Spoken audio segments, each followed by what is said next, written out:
ತಾಪಮಾನ ಏರಿಕೆ ತಡೆಗಟ್ಟಲು ಪರಿಸರ ಸಂರಕ್ಷಣೆ ಅಗತ್ಯ. ಖಂಡ್ರೆ ಬನ್ನೇರುಘಟ್ಟ ಜಂಗಲ್ ಲಾಡ್ಜ್ ರೆಸಾರ್ಟಿನಲ್ಲಿ ಚಿಣ್ಣರ ವನದರ್ಶನ ಕಾರ್ಯಕ್ರಮ.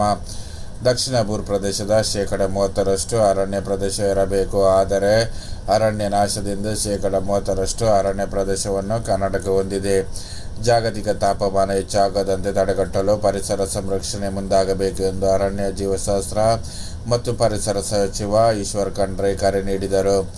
ಬನ್ನೇರುಘಟ್ಟ ಜಂಗಲ್ ಲಾಡ್ಜ್ ರೆಸಾರ್ಟ್ನಲ್ಲಿ ಆಯೋಜಿಸಿದ ಚಿಣ್ಣರ ವನದರ್ಶನ ಕಾರ್ಯಕ್ರಮಕ್ಕೆ ಚಾಲನೆ ನೀಡಿ ಮಾತನಾಡಿದ ಅವರು, ಮಾಲಿನ್ಯ ಮುಕ್ತ ಪರಿಸರ ನಿರ್ಮಾಣಕ್ಕೆ ಮತ್ತು ವನ್ಯಜೀವಿ ಹಾಗೂ ಸಸ್ಯ ಸುಕುಲದ ಉಳಿವಿಗೆ ಜಾಗೃತಿ ಒಂದೇ ಮಾರ್ಗದರ್ಶನವಾಗಿದ್ದು, ಈ ನಿಟ್ಟಿನಲ್ಲಿ ಚಿಣ್ಣರ ವನದರ್ಶನ ಅತ್ಯಂತ ಸಹಕಾರಿಯಾಗಿದೆ ಎಂದು ವಿಶ್ವಾಸ ವ್ಯಕ್ತಪಡಿಸಿದರು. ಮಣ್ಣಿನಲ್ಲಿ ಮಣ್ಣಾಗ, ನೀರಿನಲ್ಲಿ ಕರಗದ ಏಕ ಬಳಕೆ ಪ್ಲಾಸ್ಟಿಕ್ ತ್ಯಜಿಸುವಂತೆ ವಿದ್ಯಾರ್ಥಿಗಳಿಗೆ ಇದೇ ವೇಳೆ ಕರೆ ನೀಡಿದ ಸಚಿವರು, ಪರಿಸರದ ಸ್ವಚ್ಛತೆಗೆ ಆದ್ಯತೆ ನೀಡಿ ಈ ಬಗ್ಗೆ ಇತರರಿಗೂ ಜಾಗೃತಿ ಮೂಡಿಸುವಂತೆ ತಿಳಿಸಿರಲ್ಲದೆ, ಅರಣ್ಯ ಮತ್ತು ವನ್ಯಜೀವಿಗಳ ರಕ್ಷಣೆಗೆ ನಮ್ಮ ಸರ್ಕಾರ ಕಟ್ಟುಬದ್ಧವಾಗಿ ಕಾರ್ಯನಿರ್ವಹಿಸುತ್ತಿದೆ.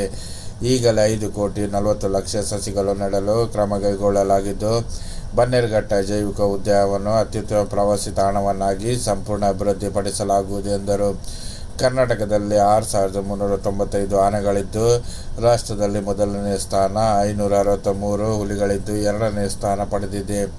200 ಎಕರೆ ಪ್ರದೇಶದಲ್ಲಿ ನಿರ್ವಹಿಸುವ ಚಿರತೆ ಸಫಾರಿ ದೇಶದಲ್ಲೇ ಅತಿ ದೊಡ್ಡದಾಗಿದೆ. ಪ್ರತಿದಿನ ಜೈವಿಕ ಉದ್ಯಾನಕ್ಕೆ ಆಗಮಿಸುವ ಪ್ರವಾಸಿಗರ ಸಂಖ್ಯೆ ಗಣನೀಯವಾಗಿ ಏರಿಕೆ ಕಾಣುತ್ತಿದ್ದು, ವೀಕ್ಷಣೆಗೆ ಬಂದ ಪ್ರವಾಸಿಗರಿಗೆ ಸಸಿಗಳನ್ನು ವಿತರಿಸಿ ಪರಿಸರದ ಬಗ್ಗೆ ಜಾಗೃತಿ ಮೂಡಿಸುವ ಕೆಲಸಕ್ಕೆ ಮುಂದಾಗುವಂತೆ ಅಧಿಕಾರಿಗಳಿಗೆ ಸೂಚಿಸಿದರು. ಕಾರ್ಯಕ್ರಮದಲ್ಲಿ ಪ್ರಧಾನ ಮುಖ್ಯ ಅರಣ್ಯ ಸುರಕ್ಷಾಧಿಕಾರಿಗಳಾದ ಬ್ರಿಜೇಶ್ ದೀಕ್ಷಿತ್, ಸುಧಾಶ್ ಮಾಲ್ಗೊಂಡು, ಕ್ಯಾಂಪ್ ಸಿಇಜಿ ಸಂಜಯ್ ಮಂಜೂರು ಬಿತ್ತೂರು, ಕರ್ನಾಟಕ ಮೃಗಾಲಯ ಪ್ರಾಧಿಕಾರಿ ಸದಸ್ಯ ಕಾರ್ಯದರ್ಶಿ ಡಾಕ್ಟರ್ ಸುನಿಲ್ ಪನ್ವಾರ್, ಬನ್ನೇರುಘಟ್ಟ ಜೈವಿಕ ಉದ್ಯಾನವಲಯದ ಕಾರ್ಯನಿರ್ವಾಹಕ ನಿರ್ದೇಶಕ ವಿ ಸೂರ್ಯಸೇನ್ ಸೇರಿದಂತೆ ಅರಣ್ಯ ಇಲಾಖೆಯ ಅಧಿಕಾರಿಗಳು ಹಾಗೂ ಜೈವಿಕ ಉದ್ಯಾನವಲಯದ ಸಿಬ್ಬಂದಿಗಳು ಪಾಲ್ಗೊಂಡರು. ಅದೇ ರೀತಿ ಮುಂದಿನ ವಾರ್ತೆಗಳು ಏನಂತ ನೋಡುವ. ಹಾಲಿನ ಬೆಲೆ ಹೆಚ್ಚಳ ಮತ್ತೊಂದು ಬಾರಿ ವಿಧಾನ ಪರಿಷತ್ ಸದಸ್ಯ ಎನ್ ರವಿಕುಮಾರ್ ವ್ಯಂಗ್ಯ. ಸರ್ಕಾರದ ವಿರುದ್ಧ ವಾಗ್ದಾಳಿ. ಹಾಲಿನ ದರ ಹೆಚ್ಚಳಕ್ಕೆ ಪ್ಯಾಕೆಟ್ಗೆ 50 ml ಹೆಚ್ಚು ಹಾಲು ಕೊಡಲಾಗುತ್ತಿದೆವೆಂಬ ಸಾಬೂನನ್ನು ರಾಜ್ಯ ಸರ್ಕಾರ ಕೊಡುತ್ತಿದೆ.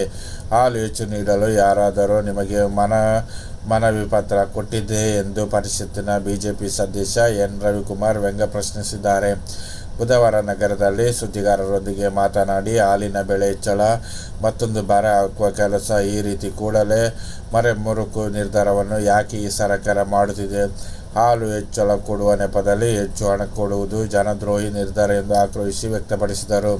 ಹಾಲಿನ ದರ ಏರಿಕೆಯ ಪರಿಣಾಮವಾಗಿ ಚಹಾ, ಕಾಫಿ, ಹೋಟೆಲ್ ತಿಂಡಿ ದರ ಹೆಚ್ಚಳದ ವಿಷಯ ಕೇಳಿ ಬರುತ್ತಿದೆ. ಮದ್ಯದ ಬೆಲೆ ಈಗಲೇ ಹೆಚ್ಚಿಸಿದ್ದೀರಿ. ಬೊಕ್ಕಸ ತುಂಬಿಸುವ ಕೃತ್ಯವಿದ್ದು, ಈ ನಿರ್ಧಾರವನ್ನು ಕೂಡಲೇ ವಾಪಸ್ಸು ಪಡೆದುಕೊಳ್ಳಬೇಕು ಎಂದು ಒತ್ತಾಯಿಸಿದರು. ರಾಜ್ಯದ ಬೇಜವಾಬ್ದಾರಿ ಸರ್ಕಾರ, ಜನವಿರೋಧಿ ಮುಖ್ಯಮಂತ್ರಿ ಸಿದ್ದರಾಮಯ್ಯವರ ನಿರ್ಧಾರದಿಂದ ರಾಜ್ಯದ ಜನತೆಗೆ ದಿನದಿಂದ ದಿನಕ್ಕೆ ಕಷ್ಟಗಳು ಅನುಭವಿಸುತ್ತಿದ್ದಾರೆ.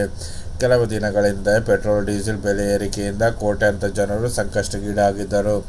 ಇದರಿಂದ ರಸ್ತೆ ಮೇಲೆ ಓಡುತ್ತಿರುವ ಬಸ್ಸುಗಳು, ಲಾರಿಗಳು, ಕಾರುಗಳು, ಸಾಮಗ್ರಿಗಳನ್ನು ಒಯ್ಯುವ ವಾಹನ ದರ ಹೆಚ್ಚಾಗಿ ವಸ್ತುಗಳ ದರವೂ ದುಬಾರಿಯಾಗಿದೆ ಎಂದು ರವಿಶಂಕರ್ ಹೇಳಿದರು.